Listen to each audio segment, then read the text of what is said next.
একাধিক বিয়ে কিন্তু ইসলাম আপনাকে উৎসাহিত করে নাই। চরিত্র যদি ঝামেলা হয়ে যায় তাহলে ইসলাম বলছে তোমার সামর্থ্য থাকলে বিয়ে করো। তবে ইসলামের ভাষ্য হচ্ছে ফাইন খিফতুম আল্লাহ তাআদিলু ফাওয়াহিদা, ইনসাফ কায়েম করতে না পারলে একটা নিয়েই থাকো। মোহতারাম, আমার আলহামদুলিল্লাহ আল্লাহ সামর্থ্য দিয়েছে, 3টা বিয়ে আমি করেছি, 3 স্ত্রী গ্রহণ করেছেন।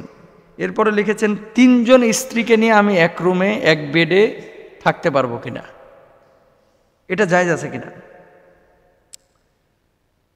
এক রুমে 2 স্ত্রীর সাথে বা একাধিক স্ত্রীর সাথে 3টি শর্ত সাপেক্ষে থাকা জায়েজ আছে এক রুমে, যাদের একাধিক বউ আছে। অনেক যুবকরা আবার মনে মনে চিন্তা করে যে এটা দারুণ একটা মাসালা, আমাদেরও জানা দরকার। আগে একটা কথা বলি, বাংলাদেশের মানুষ ইনসাফ কায়েম করতে পারুক আর না পারুক, বিয়ে কিন্তু কয়েকটা করার জন্য সবাই রেডি। ও রিক্সাওয়ালাও কিন্তু রেডি, যার সামর্থ্য নেই এও রেডি, শিল্পপতিও রেডি। এখন আসেন, যে প্রশ্নটি করা হয়েছে 3টি শর্ত সাপেক্ষে এক রুমে থাকা জায়েজ আছে। একটা হচ্ছে ওলাইসালির রজুলি আইয়াজমা বাইনা ইমরাতাইহি ফি মাসকানি ওয়াহিদিন বিগয়রি রিদাহুমা লিআন্না আলাইহিমা দরারান লিমা বাইনাহুমা মিনাল আদাওয়াতি ওয়াল গায়রা।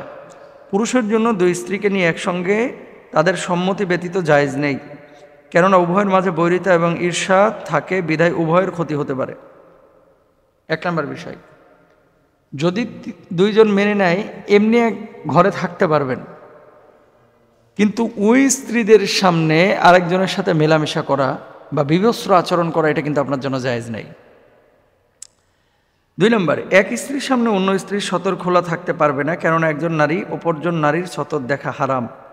আল্লাহ রাসূল সাল্লাল্লাহু আলাইহি ওয়াসাল্লাম বলেছেন, লা ইয়ানজুরুর রাজুলু ইলা আওরাতির রাজুল ওয়ালা তানজুরুল মারআতু ইলা আওরাতিল মারআ। পুরুষ পুরুষের এবং নারী নারীর সতর দেখবে না, এটা মেয়েদের মধ্যে বেশি সমস্যা।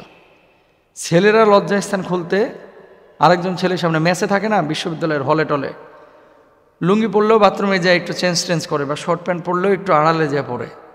আর মেয়েরা দেখবেন যে মেয়ের সামনে ওড়না ছাড়া বসে থাকে, এটা হারাম। আরেকজন মেয়ের সামনে ওড়না ছাড়া আপনি কেন বসে থাকেন? অন্তর্বাস পড়তেছে, আরেকজনের সামনে জামা খুলে ফেলায়, এ পড়তেছে, এরকম হয়।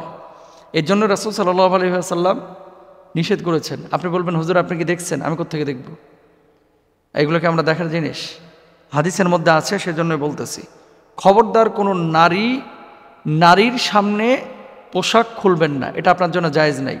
2 নাম্বার, একজন নারী, এই যে শীতকাল চলতেছে এখন, ছেলেরা এক কম্বলের নিচে ঘুমানো নিষিদ্ধ, জানেন এটা আপনারা? হাদিস জানেন না মনে হয়। একজন মেয়ে এবং আরেকজন মেয়ে, 2 মেয়ে এক কম্বলের নিচে ঘুমানোটা নিষিদ্ধ হাদিসে আছে। এক ছেলে একই কম্বলের নিচে 2 জন ঘুমানো নিষিদ্ধ, এটা হাদিসের মধ্যে আছে। কারণ কি, অনেক সময় আপনি স্বপ্ন দেখেন, স্বপ্ন দেখার পরে বুঝেন নাই, এলোমেলো স্বপ্ন দেখেন না, স্বপ্ন দোষ হয়, আপনি যাইতে ধরে রাখছেন, মনে করতেছেন আপনার বউ, আসলে বউ না, আপনার বন্ধু। অনেক সময় মেয়েদেরকেও শয়তান ওয়াসওয়াসা দেয়, যাইতে ধরে রাখছেন, আসলে এটা আপনার স্বামী না, এটা আপনার বান্ধবী। শয়তান অনেক সময় ওয়াসওয়াসা দেয়, দুষ্টামি করে, এখানে টিপ দেয়, ওখানে টিপ দেয়, আছে না, খোঁজাখুঁজি করে, লজ্জা স্থানে হাত দিয়ে দেয়, এরকম হয়। চূড়ান্ত বাস্তব কথা, এগুলো তার আসলে সহজ যাবে, অনেকে আলোচনা করে না, কিন্তু এগুলো মানুষকে জানানোর জন্য যে এগুলো যে নিষিদ্ধ। তাহলে কিভাবে ঘুমাবেন?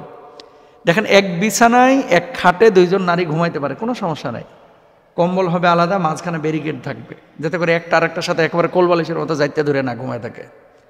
ঠিক ছেলেদের ক্ষেত্রেও এরকম, আলাদা মাঝখানে ব্যারিকেড দিবেন এবং এক কম্বলের নিচে ঘুমাবেন না।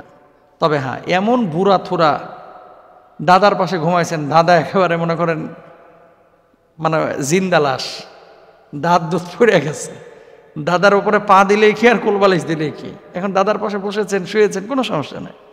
দাদি এমন দাদি, যে দাদির মনে করেন দাঁত দুধ পড়ে গেছে, এখন দাদির পাশে নাতি ঘুমাইছে, সমস্যা নাই তো।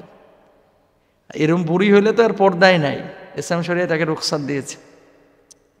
আমি যে কথাটা বলতে চাচ্ছি, যে 2 জন স্ত্রী নিয়ে যদি এক বিছানায় থাকেন, কোনো স্ত্রীকে উন্মুক্ত প্রদর্শন করতে পারবেন না এবং মেলামেশা উন্মুক্তভাবে করতে পারবেন না।